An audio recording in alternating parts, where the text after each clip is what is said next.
안녕하세요. 저는 올해 33살이 되었고 작년에 결혼한 여자입니다. 아이는 아직 없고 우리 가족은 저와 남편 그리고 친정 엄마까지 이렇게 세 식구가 살아요. 아버지는 따로 혼자서 지내십니다. 두 분은 이혼하셨거든요. 합의 이혼이 아니라서 소송으로 진행했고 그 시작은 저희 친정 엄마가 하셨죠. 제가 옆에서 많이 도와드렸거든요. 이혼 이야기도 제가 먼저 엄마에게 꺼냈습니다. 이제 그만 아빠를 버리라고 제발 버리자고 이야기했거든요. 다른 어머님들도 다 그러시겠지만 저희 엄마도 정말 고생 많이 하셨습니다. 아버지가 정말 대단하셨거든요. 지금 표현으로 하면 저희 부모님은 주말 부부셨어요. 아버지는 건설 현장에서 일하셨었고 늘 나가 계셨으니까요. 주말 부부이셔서 그런지는 잘 모르겠지만 저는 외동딸입니다. 늘 동생이 갖고 싶었지만 엄마는 그때마다 미안하다고만 하셨어요. 지금 와서 생각해보면 동생은 고사하고 제가 태어난 것도 거의 기적 같은 일인 것 같습니다. 어릴 적 아버지에 대한 기억은 거의 없어요. 제가 중학생이 되면서부터 아버지가 이상하다고 생각했고 고등학생이 되어서는 우리 엄마가 정말 너무 불쌍하다고 느끼게 되었으니까요. 그때부터 저는 꿈이 하나 있었습니다. 아버지 없는 곳에서 엄마와 단둘이 지내고 싶었습니다. 특히 아버지의 가족들인 고모들과 다 끊고 살길 원했어요. 엄마가 당했던 시집살이는 엄마만 기억하고 상처받은 게 아닙니다. 그 자식들도 모두 다 보고 싹 다 기억합니다. 아버지는 늘 건설 현장에서 지낸다고 하며 집에는 거의 없었는데도 고모들은 자주 저희 집에 찾아오며 엄마를 괴롭혔어요. 늘 엄마에게 와서는 할머니에게 잘하지 못한다면서 구박을 하셨죠. 매번 그러셨습니다. 저희 아빠는 장남이었어요. 다 고모들 뿐이었고 혼자 남자라 그 당시 기준에서는 아빠가 부모님을 모셔야 했나 봐요. 근데 지금 사는 집도 20평이 안 되는 작은 빌라에 살아서 모실 공간 자체가 없었거든요. 그건 사실 집이 작아서 모시지 못한 건데 고모들은 그렇게 찾아와서 구박하고 시골로 내려가 모시고 지내라고 며느리가 뭐 하고 있냐고 아주 대놓고 이야기했습니다. 아빠는 그런 상황을 다 알면서도 모른 척 했고요. 그래서 제가 집에 있으면 늘 집 전화는 제가 받았습니다. 고모에게 오면 항상 엄마는 집에 없다고 이야기했고요. 그런 구박을 그때까지 지금까지 그리고 부모님 이혼 후에는 저에게도 하십니다. 그리고 지금은 다 끊고 살고 있어요. 아버지는 지방 건설 현장 근처에서 지내시면서 집에는 거의 오지도 않으셨고 나중에는 바람까지 난 것 같았어요. 부모님들이 싸우시던 날 엄마는 유독 심하게 화내더라고요. 그때 처음 이혼이라는 이야기도 하셨고요. 하지만 이혼을 하지 않으셨어요. 그 이유가 저 때문인 것 같아요. 제가 그 당시에 중학생이었거든요. 제가 고등학생이 되었을 때도 아빠는 또 바람을 피웠고 그때는 제가 먼저 이혼하시라고 이야기할 정도였습니다. 왜 답답하게 참고 사시느냐고 그냥 이혼하고 우리 둘이 나가서 살자고 제가 세게 이야기했거든요. 그래서 저는 바람피는 사람은 인간으로 취급하지 않습니다. 아무리 아이들 모르게 바람을 피우고 싸운다고 해도 다 알고 있어요. 한 집에 같이 살면 부모님이 숨소리만 들어도 눈빛만 봐도 지금 어떤 상황인지 알게 됩니다. 아버지의 두 번의 바람은 어린 저에게 큰 충격이었고 모든 걸 다 기억하고 있습니다. 그 여자의 이름도 기억했어요. 그래서 고등학생 때부터 제 꿈이 엄마랑 둘이 사는 걸로 바뀐 거예요. 돈 많이 벌어서 단둘이 살고 싶었어요. 돈을 많이 벌기 위해서 열심히 공부했고 학자금 대출로 대학에 가서도 정말 이를 갈면서 악착같이 했어요. 제가 어린 시절을 그런 아빠와 보내서 그런지 예전부터 인간이 사는 모습이 마치 비료 같다고 생각했습니다. 어른이 되고부터는 자신을 녹여 거품을 만드는 것처럼 그렇게 녹아 사라질 때까지 거품을 만든다고 생각했어요. 특히 저희 엄마를 보면 그런 생각이 참 자주 들었습니다. 사람마다 거품이 잘 나는 사람이 있고 아무리 비벼봐도 거품이 잘 나지 않는 사람이 있잖아요. 저희는 가난해서 엄마는 아무리 비벼도 거품이 잘 나지 않는 사람이었고 그런 우리 엄마가 나 때문에 다 녹아 없어질까 봐 저는 시간이 없었습니다. 그래서 거품이 잘 나는 사람이 되려고 공부에 매달렸고 대학교도 1학기 먼저 조기 졸업하고 직장을 구했어요.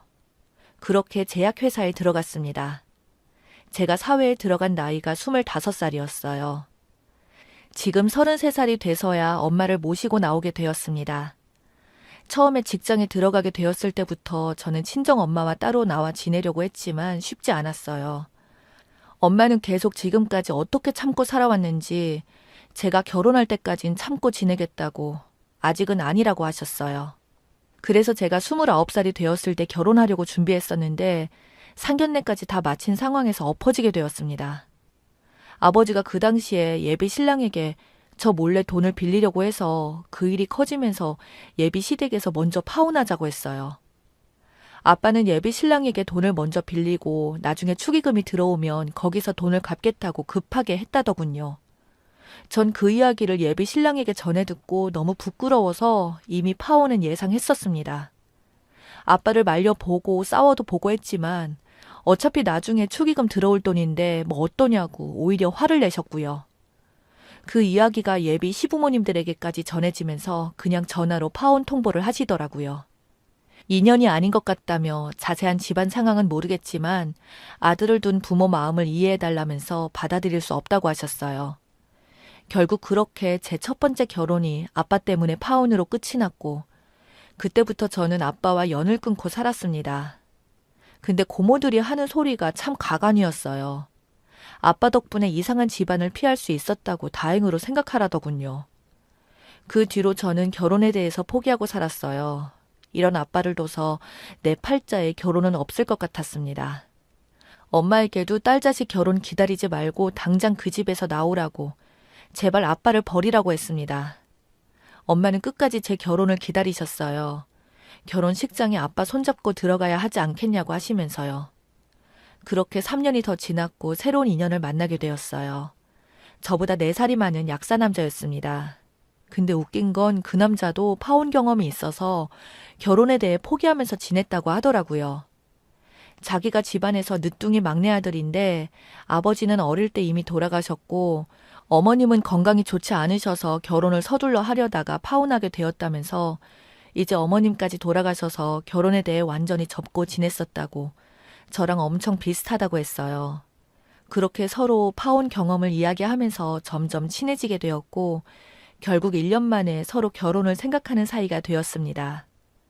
얼마 뒤 저희 부모님께 예비 신랑을 소개해드렸고요. 정말 대단하게도 저희 아빠는 이번에도 예비 신랑에게 돈 이야기를 꺼냈습니다. 그러자 엄마가 옆에서 말렸고 아빠는 예비 신랑 앞에서 엄마에게 소리를 질렀습니다. 예비 신랑에게는 저희 집안 이야기를 모두 했던 터라 크게 놀라지는 않았지만 아빠는 참 한결같았습니다. 그렇게 결혼식을 올렸고 그날 오랜만에 고모들 얼굴도 봤어요. 뭐가 그리 불만인지 계속 표정이 안 좋더라고요. 제가 약사 남편하고 결혼하는 게 그렇게 배가 아픈 건지 고모 셋이 돌아가며 저에게 계속 약사가 맞냐고 물어보고 남자가 나이가 많아 보인다고 재혼이냐고 묻기까지 했어요. 어떻게든 흠을 잡으려고 갖은 노력을 다하더군요. 그런 가족들 때문에 제 결혼식 사진은 엉망으로 나왔습니다. 표정은 계속 굳어있고 사진 찍는 내내 저에게 표정 풀라고 큰 소리를 몇 번이나 들었어요. 아빠라는 사람은 축의금 받는 곳에 서서 받는 봉투를 그 자리에서 열어보더군요. 지옥 같은 결혼식이 별 사고 없이 잘 끝났고요. 몇 달 뒤 새로 장만한 신혼집에 집들이를 했어요. 분명 저는 부모님만 불렀는데 아빠가 다 이야기했는지 고모들까지 우르르 몰려왔습니다. 집에 와서는 계속 이곳저곳을 들쑤시고 다니며 만져보고 열어보고 난리도 아니었고요. 심지어는 냉장고까지 다 확인하더군요. 그렇게 식사를 하고 제가 엄마를 모시고 저희 집 안방을 보여드렸습니다. 아빠랑 고모들도 따라왔고요. 저희 신혼집은 방이 3개입니다. 한 곳은 저희 부부가 쓰고 한 곳은 옷장처럼 쓰다가 나중에 아이 방을 할 거고 햇볕이 잘 드는 가장 좋은 방에 가서 엄마에게 물어봤어요. 여기 방에 마음에 드냐고, 햇볕이 잘 든다고 하며 내일부터 여기서 우리랑 같이 살자고 이야기했습니다. 아빠는 깜짝 놀라며 왜 갑자기 네 엄마를 데려가려고 해 해서 엄마 가방에서 이혼 서류를 꺼내 보여드렸습니다. 이제 그만 불쌍한 엄마 놔달라고 이야기했어요. 그때부터 아빠는 난리쳤고 이게 갑자기 무슨 일이냐고 잘 살다가 갑자기 왜 이혼을 하자고 하냐면서 나중엔 소리까지 지르며 엄마가 쓸 방문을 발로 차기 시작했어요. 그래서 제 남편이 와서 말렸고요. 더 놀랄 것도 없었습니다. 결혼 전부터 이미 남편하고 다 이야기된 상황이라고 딸 결혼식까지 보고 이혼한다고 하셨는데 이제 결혼했으니 엄마 모시고 와서 같이 살겠다고 당당히 이야기했어요. 이젠 고모들까지 와서는 엄마에게 소리를 지르더라고요. 그동안 벌써 뭐 한 게 있냐면서 제 앞에서 엄마에게 삿대질을 하길래 그동안 참았던 이야기를 다 했습니다. 아빠가 예전에 여자 만나던 이야기, 바람을 피다 2번 걸렸다는 이야기들, 그리고 제 파혼 이야기까지 고모들 앞에서 몽땅 다 이야기했습니다. 웃긴 건 그런 상황들을 이야기해줘도 그거 이혼 사유가 아니라네요. 고모들은 무조건 아빠가 불쌍하고 엄마가 문제라고 했고 목소리가 점점 커지다가 나중엔 서로 소리를 질렀습니다. 결국 저는 당장 다 나가라고 했고 아빠랑 고모들은 거의 쫓겨나다시피 저희 신혼집에서 나갔습니다. 그날 이후로 엄마는 이혼 소송을 진행했고 합의 이혼은 힘들어서 소송을 통해 이혼하셨습니다. 이혼 사유는 이미 충분했습니다. 그냥 하루 종일 녹음기에 버튼만 눌러놓고 지내시기만 해도 거기에 담긴 대화 내용만으로도 이미 충분했으니까요. 끝까지 아빠는 이딴 일로 무슨 이혼까지 하냐고 했고 심지어 고모들은 저희 신혼집까지 와서 난리를 쳤습니다. 엄마는 이혼 결심 후로 저희 집에서 함께 지내고 계셨거든요. 근데 저와 남편이 일하러 나간 시간에 찾아와서는 난리를 치더라고요. 그런 고모들의 모습에 아주 그냥 치가 떨렸습니다. 아직도 제가 어린애인 줄 아시나 봐요. 고모들 3명에게도 싹 다 위자료 청구 소송을 걸었습니다. 결혼 파탄에 책임이 있으면 누구든 다 걸 수 있거든요. 고모들은 왜 남의 이혼에 자기들이 위자료를 내냐고 저보고 무식하다고 무시하다가 나중에 사과하더라고요. 갑자기 아빠가 찾아와서 사과하고 고모들도 과일 바구니를 들고 와서는 잘못했다고 싹싹 빌고 심지어 고모부들도 같이 와서 자기가 마누라 관리를 잘 못했다며 미안하다고 용서해달라고 빌더라고요. 저는 쳐다도 보지 않았습니다. 엄마에게도 마음 약해지지 말라고 그동안 참은 거 이번에 다 보상받는 거라고 마음 굳게 잡으시라고 했죠. 처음엔 그렇게 사과하더니 저랑 엄마가 반응이 없자 역시나 이번에도 욕을 엄청나게 하면서 난리를 치더라고요. 경찰에다가 신고까지 했고 그런 기록들은 모두 저희 엄마 이혼 소송에 아주 큰 도움이 되었고요. 그렇게 고모 3명에게 모두 위자료를 받았습니다. 그때 고모부들 표정이 정말 무섭게 바뀌더라고요. 그날 고모들 모두 집에 가서 한 소리 들었을 겁니다. 제가 앞으로 또 와서 행패 부리면 바로 신고한다고 했어요. 재범은 처벌 수준이 다르니까 이제 좀 정신 차리라고, 무식하면 좀 배우라고 제가 한마디 해줬습니다. 엄마의 이혼 소송도 잘 마무리되었고요. 고모들의 기록이 이번에 엄마 이혼 소송에 큰 도움이 되더라고요. 결국 고모들 덕분에 엄마의 이혼 소송을 편하게 했습니다. 위자료에 재산 분할까지 깔끔하게 받아서 나오셨어요. 아빠는 살던 집을 팔아버리시고는 큰 고모 있는 동네로 내려가 지낸다고 하시더군요. 저희 엄마는 이혼 소송을 마치고 친구분들과 제주도에 다녀오셨어요. 태어나서 처음 비행기 타본다고 좋아하셨습니다. 친척 동생에게 전해 들었는데 고모들 사이에서 제 욕을 그렇게 심하게 한다고. 이제는 아빠도 같이 합세해서 자기 딸 욕을 그렇게 한다고 합니다. 그래서 제가 정말 마음이 더 편해지네요. 죄송한 마음이 싹 사라졌어요. 장모님과 함께 사는 남편이 참 고맙기도 하고 미안하기도 했는데 남편은 정말 고맙게도 자기는 더 좋다고 늦둥이로 태어나 엄마와 지낸 시간이 짧아 아쉬웠는데 오히려 요즘은 참 좋다고 합니다. 엄마가 딸의 결혼까지 보겠다고 버텨준 덕분에 제가 저렇게 좋은 남편을 만나게 된 것 같기도 하고요. 누가 뒤에서 뭐라고 욕을 하든 이제 신경 끄고 앞으로 저는 우리 엄마랑 행복하게 지낼 겁니다. 감사합니다.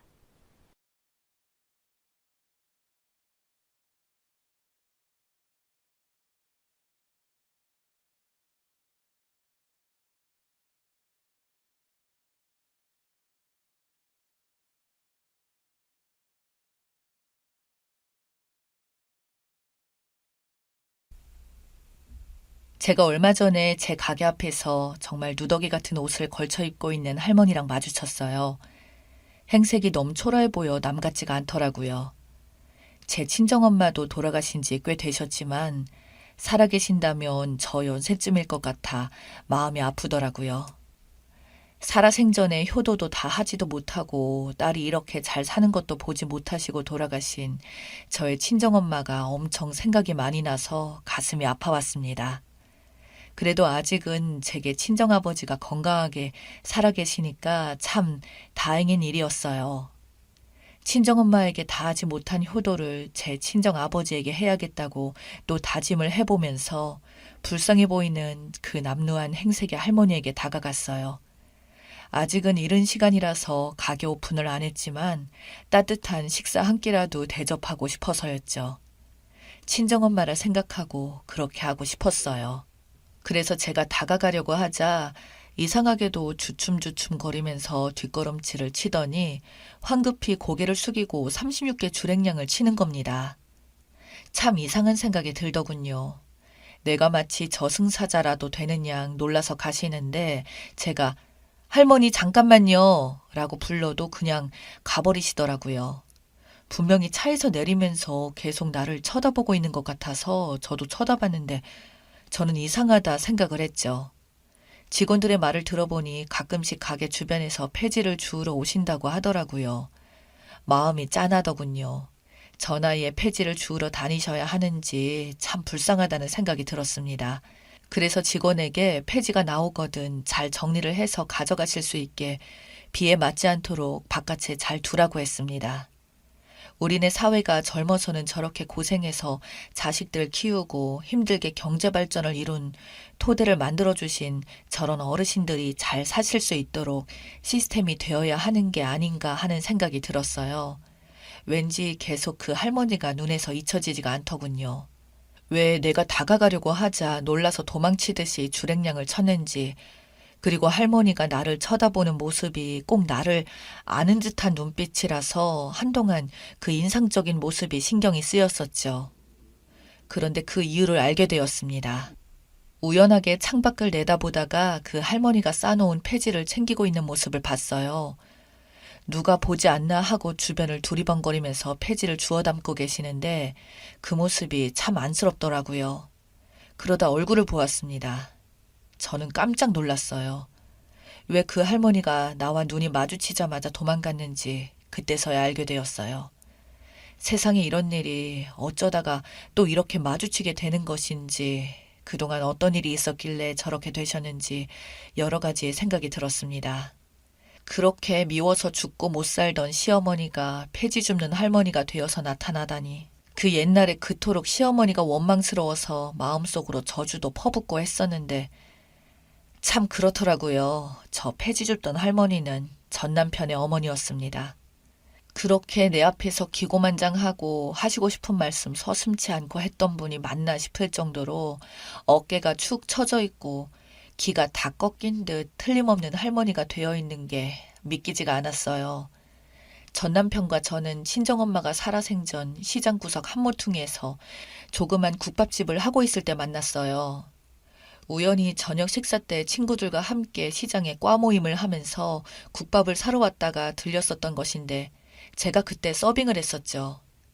전 남편의 친구들 중 한 명이 우연히 저를 알아보게 되어서 같은 교양 과목을 들었기에 오며 가며 제 얼굴을 본 거였죠.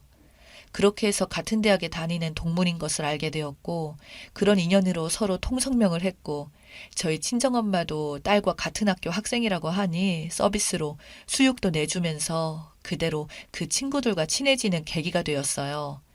친정엄마가 운영하는 국밥집에 매상 올려주겠다며 다른 과 친구들에게도 소문을 내서 제가 다니던 학교 학생들의 발길이 끊이지 않았었죠. 저희 엄마는 딸의 친구들이라고 생각해서 더 푸짐히 고기를 내줬고 따뜻하게 자식처럼 대해줬거든요. 그렇게 자주 오던 학생 중에 전 남편이 있었어요. 바쁜 날엔 일부러 찾아와서 서빙도 도와주고 청소도 도와주고 그렇게 식당 일 도와주면서 그렇게 친하게 지냈습니다. 전 남편은 저희 친정엄마에게 친아들처럼 살갑게 굴었어요. 그런 남자가 저는 마음에 쏙 들었죠. 그렇게 해서 졸업을 한 후에 서로 취업을 했을 때는 결혼을 약속했어요. 하지만 시어머니가 결혼을 반대했었죠. 이유는 국밥 장사 하는 집 딸이라서 싫다고 하셨어요. 옛날로 치자면 주막집에 주모 딸이랑 하는 것이라며 서슴지 않고 하셨습니다. 지금 세상에 그런 말을 하면 누가 이해를 할까요? 아무래도 제가 못 사는 집안의 딸이라서 싫어서 아무 말이나 싸질렀던 것 같아요. 그 때문에 전남편과 시어머니 사이가 매우 좋지 않게 되었습니다.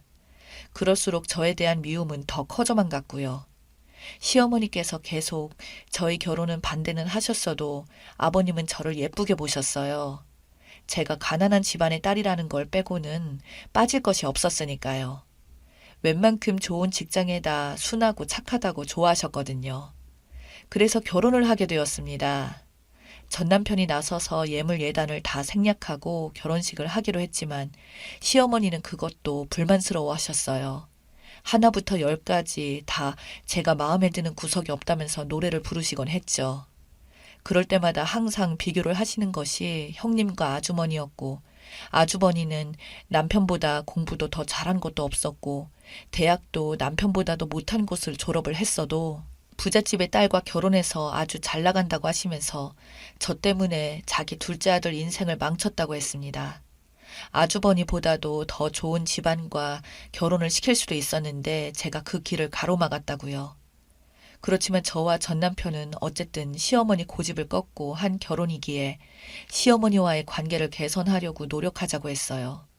그래서 시어머니가 굳은 일로 시댁으로 불러도 바로 찾아가서 도와드리곤 했습니다. 김치를 담그거나 된장을 담그거나 할 때도 아주버니나 형님은 부르시지 않고 저와 남편만 불렀어요. 그 많은 300포기의 김장을 전 남편에게 싹 다 시켜먹고 아주버니와 형님이 먹을 거라면서 제일 맛있고 김장할 때 제일 맛있는 김치를 남편에게 배달을 시켰습니다. 매번 형님이 시어머니에게 용돈을 보내준다면서 저희들 앞에서 자랑도 서슴지 않으셨어요. 아주버니와 형님은 결혼 때부터 집장만을 해서 신혼 살림을 시작했지만 저희는 양가 도움을 받지 못한 상태에서 시댁의 용돈도 충분히 드릴 처지가 못 되어서 명절 때만 드렸었거든요. 명절 때도 아주버니는 아무 일도 못하게 하고 남편에게만 이것저것 시켰어요. 저는 말할 것도 없었고요. 시어머니는 시어머니의 고집을 꺾고 저랑 결혼을 강행했던 남편에 대해서도 굉장히 미움을 갖고 계셨던 겁니다. 그래서 보란듯이 눈에 띈 차별을 하셨었죠.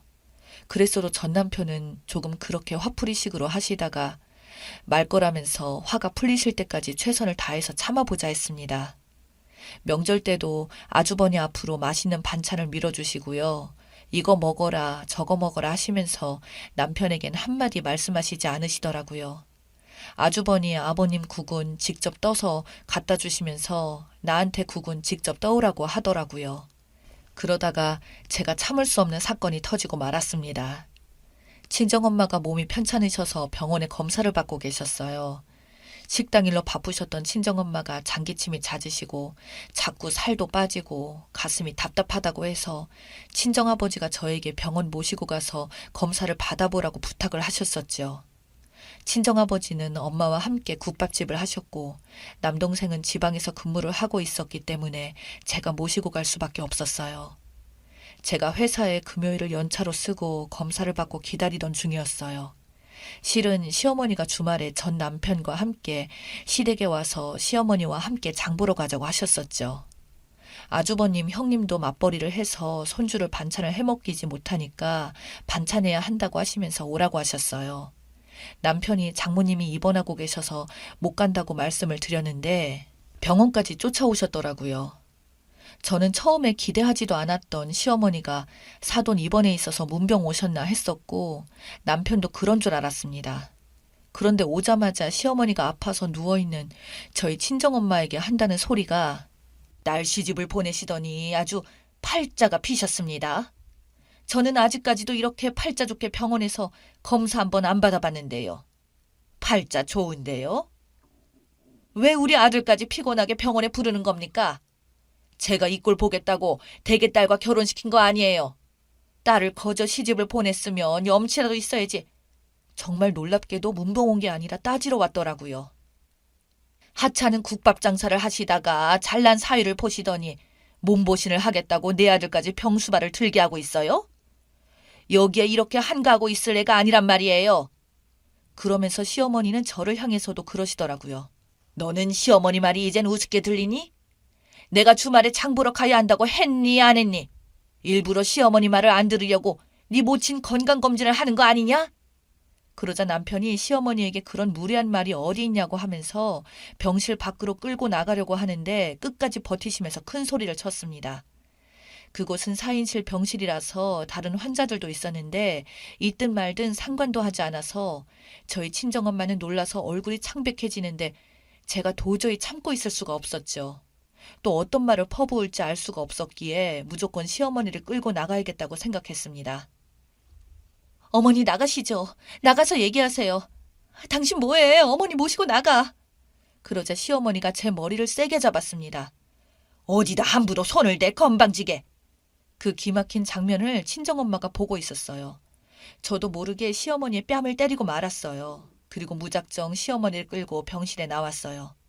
당신의 그 잘난 아들과 원하는 대로 헤어져 드릴게요. 대신에 당신이나 당신의 아들 때문에 천벌받지 않으면 내가 손에 장을 찢을 겁니다. 내가 두고두고 저주를 퍼부을 테니까요. 그때 저주를 퍼붓는 눈빛에 특히 겁이 났는지 그대로 주춤거리더라고요. 그때 저는 진심이었습니다. 천벌을 받아라고 했던 그 말은 제가 진심으로 그렇게 되기를 원하고 원했던 말이었으니까요. 그 뒤로 남편과 미련 없이 헤어졌습니다. 전 남편 의사와 상관없이 헤어지게 된 거였죠. 그대로 저는 미친 듯이 성공해서 부자가 되려고 열심히 살았어요. 돈 없으면 무시받는 세상이라서 부자가 되고 싶었습니다.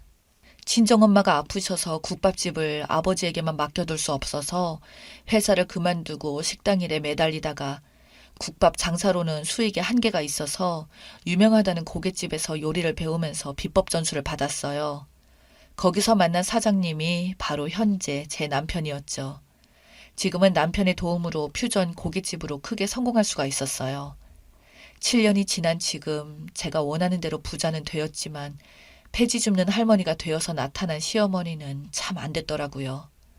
저랑 또 마주칠까봐 두리번거리면서 폐지를 주워 먹고 있는 모습을 보니까 측은하다는 생각이 들었습니다. 소문으로 알아보니 저와 이혼한 이후로 전 남편은 되는 일 하나도 없었다고 하더군요. 시어머니한테 그렇게 착한 아들이었던 전 남편은 시댁의 발길을 끊었고 시어머니가 전 아주버니 돈으로 그놈의 비트코인에다가 투자를 하다가 몽땅 날리는 바람에 전 남편의 형도 이혼했다고 했습니다. 설상가상으로 근육이 손실되는 병에 걸리면서 투병 생활을 하고 있다고 하는데 그 병원비를 대느라 가지고 있던 돈도 다 날려먹었다고 들었습니다. 그렇게 폐지까지 주우시는 것을 보니까 돈도 하나도 없는 가난뱅이 신세가 된 것이 틀림없어 보이네요. 저에게 늘 국밥집 가난한 집 딸이라고 빈정상하게 말하더니 본인이 저렇게 가난한 노후를 맞이하게 될 줄 알았을까요?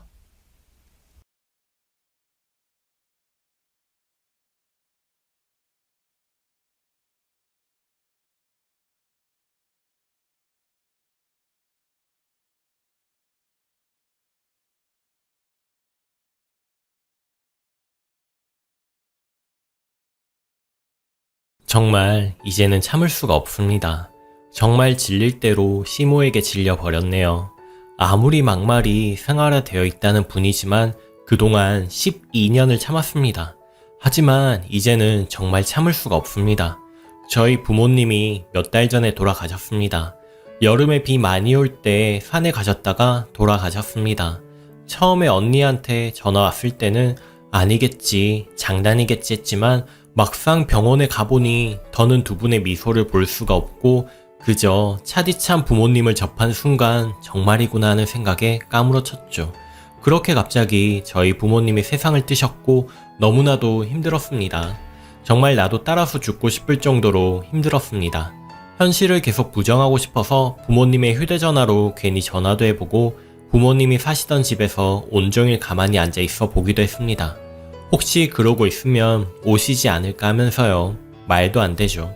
이미 돌아가셨는데 부모님 돌아가신 거에 대해서 계속 부정하고 싶었지만 현실은 제가 고아가 된 것이었죠. 언니가 뭐라고 하더라고요. 네가 이렇게 살면 엄마 아빠가 얼마나 속상하시겠냐고, 정신 차리라고. 언니도 힘들죠. 당연히 그렇게 언니한테 의지하고 신랑한테 의지하고 마음을 고쳐 먹었습니다. 그리고 저한테는 8살 된 예쁜 딸아이가 있습니다. 제 아이를 생각하며 그래 열심히 살아야지 하면서 다시 현실로 돌아왔습니다. 그런데 부모님이 돌아가시고 저와 언니가 유산을 상속받았습니다. 저희 부모님 정말 열심히 사셨어요. 장사를 하셔서 늘 새벽에 나가서 새벽에 들어오셨죠. 우리 자매를 위해서 정말 열심히 사셨습니다. 통장의 돈과 부모님의 집, 그리고 전에 할머니가 돌아가시면서 아버지한테 남기신 집과 땅, 그리고 부모님 가게와 건물, 그리고 부모님의 보험, 상속 절차 밟으면서 왜 이리 힘든지 정말 말할 수 없을 정도로 힘들더군요. 이건 겪어보지 못한 사람은 모를 거예요. 그 와중에 저희 시어머니 전화가 왔습니다. 너 이제 괜찮으냐 좀? 하길래 이 양반이 웬일인가 싶더군요. 저희 시어머니는 아무 말이나 막 하는 사람입니다. 처음에는 그 막말 때문에 결혼하고 1, 2년은 정말 힘들었지만 지금은 한 귀로 듣고 한 귀로 흘리고 삽니다. 자기 아들이 감기라도 걸리면 저는 죽일 여자가 되고 제가 감기 걸리면 그까짓 감기 때문에 알아 눕느냐고 핀잔 주고 저희 딸한테도 애가 잘 못하는 거 있으면 너 외갓집 갔다 오더니 싹수 없는 거 배워서 왔다고 외갓집 가지 말라고 하시고 제가 일을 해서 가끔 저희 엄마가 제가 늦게 끝날 때 제 딸을 봐주는 경우가 종종 있었습니다. 그럴 때마다 우리 집에 전화도 없이 쳐 들어오시고 저희 엄마에게도 함부로 하셨죠. 거기다 저한테 너희 부모한테 왜 내 손녀를 맡기느냐고 애 망치면 어쩌려고 그러냐고 그런 말도 서슴지 않고 하셨죠. 가슴앓이도 많이 했지만 그렇게 시간이 흐르고 아무리 그래도 한 귀로 듣고 한 귀로 흘렸습니다. 그런데 제가 그렇게 했으면 안 됐다는 걸 이번에 알게 됐네요. 어머니가 막말할 때마다 대들고 했어야 했는데 후회가 엄청나게 듭니다. 그랬으면 나한테 이런 말 하지 않았을 텐데 괜찮으냐 좀 하시더니 그 뒷말이 야, 너 얼마나 좀 챙겼냐? 많이 좀 챙겼냐? 니네 집에 너 하나였음 네가 다 받을 것인데 네 언니 얼마나 가져갔냐? 하하하. 처음에 네? 네? 했죠. 제가 잘못 들었나 했습니다. 제가 계속 네? 이러니까 젊은 애가 왜 말을 못 알아먹느냐고 네 부모 죽었으니까 너희 부모 재산 받았을 거 아니냐고 이러는 겁니다. 정말 머릿속에서 뭐가 딱 끊기는 소리가 들리더군요. 그러면서 저도 모르게 소리를 질렀습니다.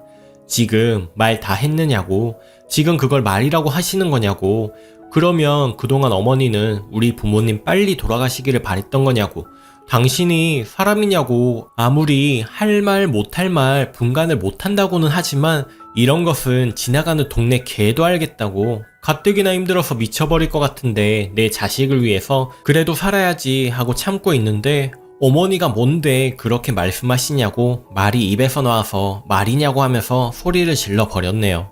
미친 사람처럼 날뛰고 울고 고함을 질렀습니다. 뭐라고 한 것 같은데 기억도 나지 않을 만큼 미친 사람처럼 소리를 질렀습니다. 그때 거실에 있던 남편이 들어와서 전화기를 뺏을 때까지도 계속 소리를 질렀네요. 그러면서 자기 엄마한테 뭐라고 하는 것 같았는데 아무런 말도 귀에 들어오지 않고 저는 계속 소리 지르고 남편은 이미 전화를 끊고 진정 좀 하라고 하면서 물을 먹이려고 하는데도 그 손을 뿌리쳐 버렸네요. 어느 정도 진정하고 남편한테 이혼하자고 했습니다. 결혼 생활 동안 아무리 어머니가 막말해도 저 다 참았습니다. 그런데 갑자기 그렇게 돌아가신 우리 부모님, 우리 언니와 저를 위해서 평생을 사시다가 그렇게 돌아가셨는데 자기가 어찌 우리 부모님에 대해서 저리 말할 수가 있습니까? 처음 결혼할 때도 시집에서 돈 한 푼 아니 하다못해 금반지 하나 못 얻어 끼워봤습니다. 그래도 남편 하나 보고 그동안 내가 모은 돈, 남편이 모은 돈으로 작은 월세방부터 시작했습니다. 돈 모아두면 뺏어가고 모아두면 뺏어가고 그럴 때도 말 한마디 못하고 화가 나도 말 못하고 그렇게 12년을 살았습니다. 돈 안 주면 무슨 년 소리까지 들었어도 바보처럼 참았던 게 지금 와선 정말 후회가 됩니다. 차라리 그럴 때마다 난리치고 했으면 돌아가신 저희 부모님에 대해서는 저렇게 말했을까요? 못난 저 때문에 돌아가셔도 저런 사람한테 막말 듣게 한 제가 불효녀 같습니다. 남편은 이성을 찾으라고는 하지만 그딴 소리는 이성이란 자체가 없는 자기 엄마한테나 가서 하라고 했습니다. 이제 더 이상은 이렇게 못 산다고, 분명 당신 엄마는 내가 이혼하자고 했단 소리를 들으면 본인이 잘못해서가 아니라 제 부모 죽고 돈 좀 생기니까 그런다고 하겠지요. 안 봐도 훤합니다. 가서 당신 엄마한테 우리 이혼할 거라고 말하라고 했습니다. 나는 내 부모님한테도 무슨 년 소리 한번 들어본 적 없는데 시집와서 별소리 다 듣고 살았다고 이제 한계라고 했습니다. 저희 언니한테 이야기하니 저희 언니, 제가 힘들고 할 때도 버팀목이 되어준 제 언니가 통곡을 했습니다. 돌아가신 분들 한해 어찌 그런 소리를 하느냐고 하면서요. 언니들한테도 미안합니다. 돌아가신 저희 부모님한테도 죄송합니다. 남편은 저를 자꾸 잡지만 저는 더 이상은 남편 하나만 보고는 못 살겠습니다. 내 딸한테도 미안합니다. 못난 엄마 때문에 이혼 가정에서 자라겠지만 태어나면서부터 여자아이란 이유로 할머니한테 사랑도 못 받고 자랐고 저런 막말 듣고 사느니 이런 게 낫다 싶었습니다. 너무 힘들지만 누구한테 말도 못하여서 여기다 그냥 속풀이를 합니다. 정말 제 선택이 맞는 거겠죠? 그런 거겠죠? 어떤 결정이 바르다고 확신은 없지만 이제 그만 벗어나고 싶습니다. 정말로요. 그리고 돌아가신 저희 부모님, 저 때문에 듣지 말아야 할 소리 들으신 것 같아서 너무 마음이 아픕니다. 추가합니다. 그냥 너무 답답한 마음에 글 쓰게 된 건데 많은 분의 위로 정말 고개 숙여 감사드립니다. 글 쓰고 나서 12년의 세월을 돌이켜봤습니다.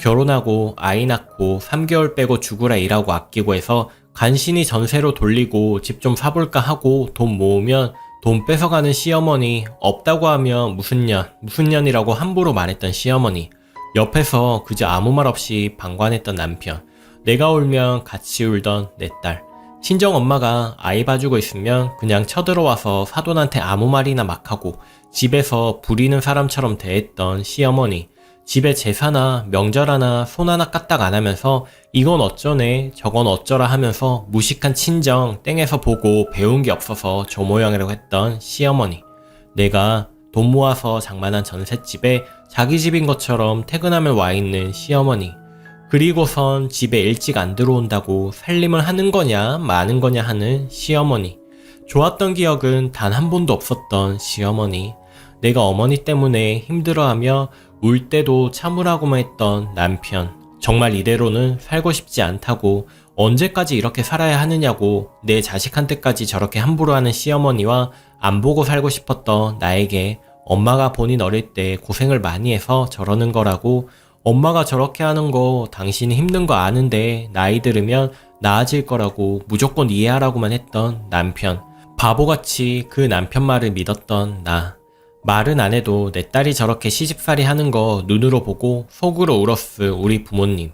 지금이라도 자식 노릇 하고 싶지만 너무 늦어버린 현실에 가슴 무너지고, 저런 시어머니 그래도 시어머니라고 12년을 모시고 살았고 무조건 참으라고만 했던 남편을 바보처럼 이해했던 나.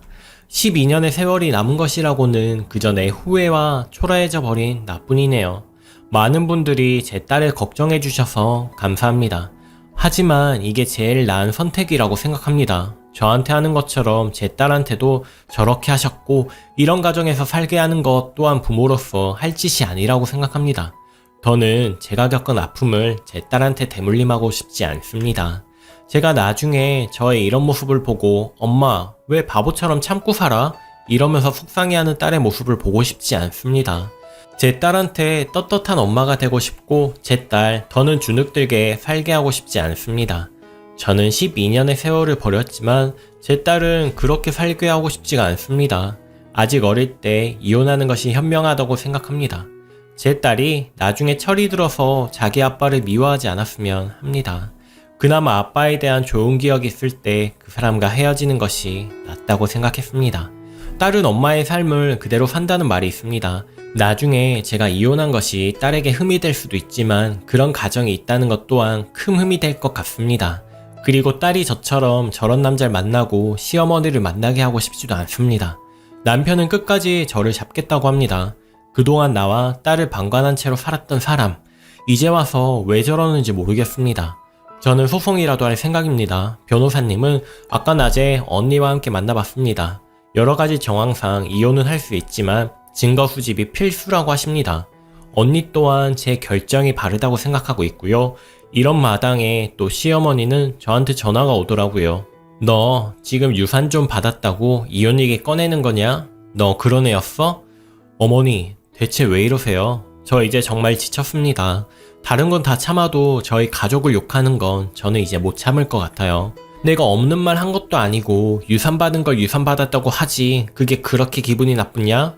너 정말 못 배워먹었구나.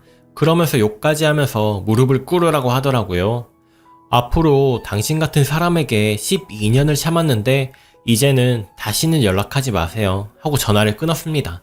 더는 사람 같지 않은 사람한테 화내고 싶지 않고 말 섞는 것도 싫었습니다. 꼭 녹음을 하라는 댓글을 보아서 전화할 때마다 녹음을 꼭 했습니다. 이제는 그저 웃음만 나오네요.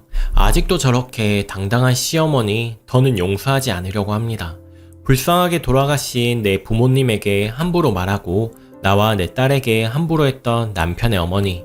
이제 본인이 얼마나 제대로 살지 않았는지 그동안 자신의 했던 말들이 얼마나 큰 상처가 됐는지 알게 해주려고 합니다. 육체적인 것만 사람을 해치는 게 아닙니다. 정신적인 것은 육체적인 것보다 더 큰 고통이 따른다는 거 어머니는 모르겠죠? 하지만 이제 알게 해주려고 합니다. 저는 12년 동안의 바보의 모습에서 탈피하려고 합니다. 여자는 약할지 몰라도 엄마는 강하다는 말 마음속에 각인시키려고 합니다. 제 딸을 위해서라도 강한 사람이 되려고 합니다. 이 글을 읽고 용기를 주시고 위로해 주신 분들 정말 다시 한번 감사드립니다. 그리고 저처럼 사시는 분들이 많진 않아도 있을 거라고 생각합니다. 그런 분들도 꼭 용기를 내시기 바랍니다. 자식 때문에 참고 사는 게 아니라 자식을 위해서 당당한 엄마가 되셨으면 합니다. 잘 쓰지 못하는 글 끝까지 읽어주신 분들 감사합니다. 후기. 안녕하세요. 벌써 그 일이 있은 지 어림 한 달이 다 되어 가는 것 같네요. 처음에는 절대 이혼해줄 수 없다는 남편과 이제 다음 주면 정말 이혼 도장을 찍게 되었습니다.